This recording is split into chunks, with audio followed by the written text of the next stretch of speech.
To be honest, I'm very disorganized as a gamer. I'll play games in like chunks of 2 to 10 hours maybe. I'm always playing 5 things at once. And, I'll start a game 1 month and then 3 months later I'll pick it back up and finish it.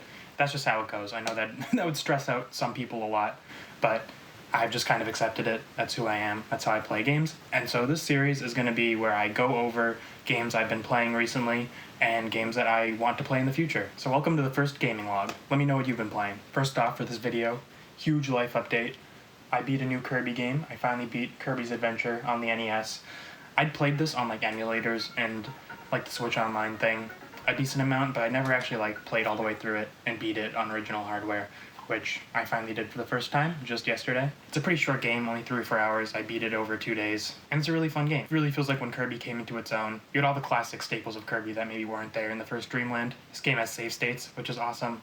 That's so cool for an NES platformer to have save states. I was shocked at how good this game looked the entire time I was playing it. It really does look like an SNES game. It's amazing what they're able to do with the color capabilities.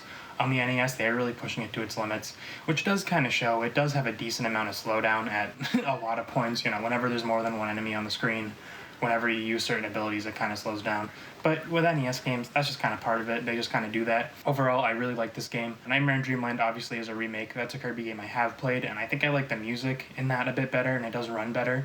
So this is not going to be in my top 3 Kirby games, but it's probably in my top 5 or 6. It is a really fun, solid Kirby game. Moving on to a handheld, I've been playing Sims 2 on PSP. I actually just picked this up. I'm not super far in it, probably 2 or 3 hours.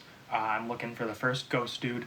But this is my first experience playing a Sims game that's more of an adventure game. I played a bit of Castaway, but even that kind of feels more like a survival game than an adventure game. And I think this game's going to be interesting. It's definitely quite an experience playing on a PSP because it has famously bad load times and there's a lot to load in The Sims. So you are kind of stopping and waiting for stuff to happen a lot. But that's kind of just The Sims. It doesn't really ruin it for me. This game is as quirky as you'd want it to be. I've been having a lot of fun with it. Definitely looking forward to continuing my adventure in The Sims 2. Alright, moving on. There's been 2 Switch games I've been playing a lot. The first one, which I've been playing more, is Shadowverse Champions Battle, which is a card game RPG, which is a genre I often try to look for. And I don't mean a deck building roguelike. Those are different. I do like them, but they're just not the same. But this is a true blue card game RPG. Everyone in this game, it's like a Saturday morning cartoon, and they all act like the card game controls their entire life, which is exactly what you want from a game like this. That's perfect. The card game itself is really fun. It's kind of like Magic, a little simpler maybe, but also different in a lot of ways. This game does have online multiplayer, so if anyone would like to get it and play with me, that'd be cool. So I do genuinely really like the card game here. It's exactly what I wanted from a card game RPG. I'm probably going to end up beating it this month, honestly. It's not super long. I think it's 25 hours, and I'm 10 hours into it, and I'm having a lot of fun. This is the second time I've picked it up. I did start it a few months ago in classic me fashion, and I picked it back up. But the story's really kicking now, so I'm getting more into it. It has different classes of decks you can play, so they all kind of have their own gameplay strategy, and it all keeps it fresh, and it's just really cool. Collecting the new cards, building new decks, battling people, all that's great. All that's here. I really recommend this game if you want a good card game RPG. Watch me slowly get more uncomfortable over the course of this. It's so hot here. It's not even funny. Next up is Ori and the Blind Forest Definitive Edition. This is the famed Metroidvania that I got as a download code on my Xbox One that I never played. That might have been Will-O-Wisps. It was one of the Oris. But I started playing this game. I'm not super far into this one either, probably 2 hours. The controls on it are so fluid and nice. The music and the atmosphere is so cool. Also, I thought Ori was the big guy on this cover for my entire life up until I started playing. I didn't realize you're the littler, glowy dude. I thought you were the big, sloth-looking guy. I'm looking forward to getting more into it. I haven't played that many Metroidvanias in my life. There's one called Monster Tale on the DS, if anyone's heard of that I really like that game. But that's my only true blue Metroidvania I've played. So it's definitely a genre I need to explore more, because I love platformers. There's no reason I wouldn't like Metroidvanias, and I think Ori is showing that I do like them. It's really fun, just, looking at the map, seeing where you haven't explored yet, finding a new secret, unlocking a new thing, moving forward. And this game is just drenched in atmosphere. It's really fun. If you like platformers and Metroidvanias, I'd really suggest it. Moving off the Switch, going to my old friend the PS2, we got Okage Shadow King. And yeah, I wasn't playing around. I play tons of games at once. It's kind of absurd. But Okage Shadow King, which is a pretty generic JRPG, all things considered. It's turn-based battles, nothing groundbreaking there. What I think is groundbreaking is the art style. I almost want to say it's kind of Tim Burton-esque, but not really. It's Tim Burton-esque in the way that all the characters are just kind of odd and kind of ugly looking in a way, but very charming, like cute ugly. And there's a lot of talking in this game. A lot of it is like they'll send you off into a town and you have to talk to every single person until someone tells you what you're supposed to do next. And the game makes it very clear that's what it wants you to do, because it's like, go test out your new ability on every single person in the town, and you have to talk to them all.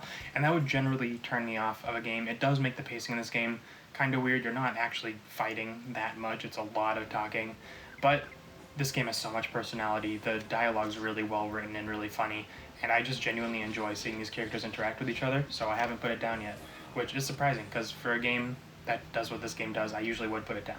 If you want a pretty cheap, overlooked JRPG on the Switch, Okage Shadow King is definitely a good choice. It's very funny, it's very unique, very cool world. Going on to its little brother, the PS1, and I told you guys, I play a lot of games at once. This is just how it goes. This game I kind of just started, but I like it enough that I want to talk about it. If I do another one of these next week, it'll probably be in there again. Croc, Legend of the Gobos. People probably have heard of Croc mostly. It's a 3D platformer from the PS1 era that kind of got overlooked, made by Argonaut, of course. And it has tank controls, which is a little rough. You know, people do like tank controls, but generally they are seen as not the greatest thing. This game controls well enough outside of that and is just charming enough that I want to stick with it. It's fun collecting all the little orbs and stuff in each level. They're pretty straightforward and short levels, which I kind of like. Honestly, I've heard that this game gets a lot harder and a lot less fun in the second half. I'm still in the first half, blissfully ignorant to all that. The music's really great. Croc is charming as hell. And yeah, if you like quirky 3D platformers, it's probably worth at least picking up Croc. It's super cheap. Also, I think I got this for like $10, maybe even less. We got 2 left.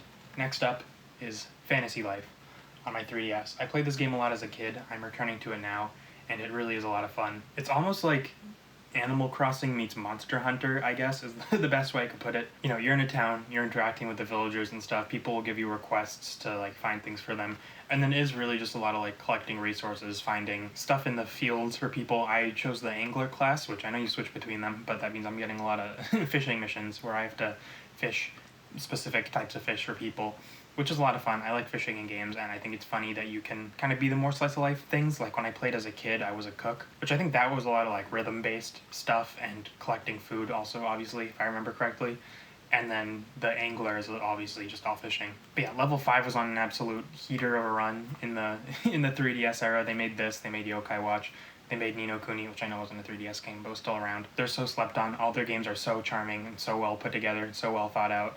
The art style in this game is super cute, the dialogue's super cute, everything in this game is just so charming, and it's a fun little slice of life. Dungeon crawler, kind of RPG, light RPG, so if you're in Animal Crossing and want something maybe a little more involved and a little more action-y, this is a great way to go.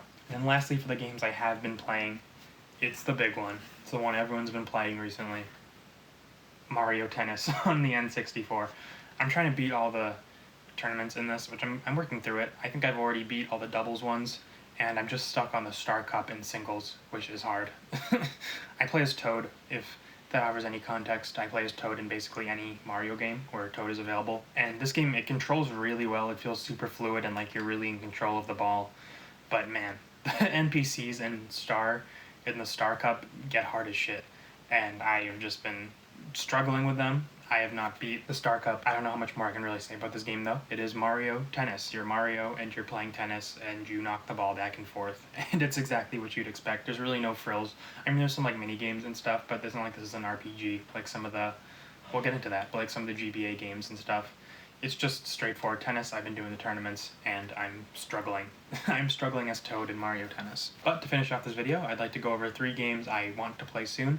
These all just happen to be games I've already played and will be picking back up. It's not always going to be like that. They'll probably more often be completely new games, but I guess right now I'm in the mood to tie up loose ends.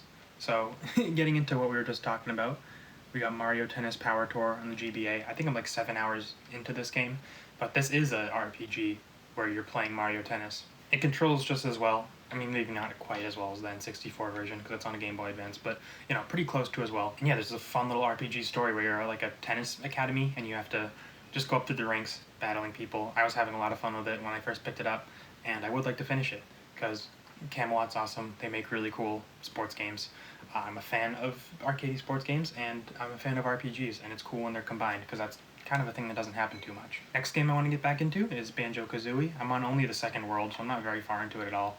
But yeah, I was playing this OG N64 hardware, and it controls like a dream. It feels so nice to play. Obviously, the world's so quirky, and the music is great, and just the world building so vibrant and fun. And this really is just like an N64 game through and through. It's just a weird, quirky platformer with so much personality, with amazing controls, and it really gets 3D very right for how early it was in 3D's lifespan. An awesome game, and one I held off on playing way longer than I should have, because I love it as much as everyone says I would. Then another game I started recently and really loved, and then just kind of fell out of it, is Yoshi's Woolly World. This justifies the Wii U on its own. Just the existence of this game. It's honestly so amazing. It's one of the best 2D platformers I've played in a long time, which says a lot because I play a lot of 2D platformers. And, I played with friends a couple times also. It's just as fun in two-player. And yeah, I'm very much looking forward to jumping back into this and hopefully beating it soon enough, because it's such a fun game. It's so well designed. I love the woolly aspect of it, and it controls amazingly. The puzzles are really well thought out for Yoshi's abilities. The levels are just super fun, and they flow super well, and they're super rewarding to play. Really just an amazing platformer. If you like 2D platformers and you have a Wii U and you haven't played this, you need to play this. It's so good. With it all being said though, thank you for watching my first game log. I'll probably make these either weekly or bi-weekly, depending on how active I'm being with playing new games and stuff. Like I said, I just play games pretty quickly. That's who I am. But yeah, thank you for watching. Let me know what you've been playing. Make sure to follow me on TikTok and Twitter. I'm also Critter Alex there. Like and subscribe if you like this. And if you want me to talk about any more of these games in depth, or just really any topics you want to see me cover, let me know in the comments. Thank you.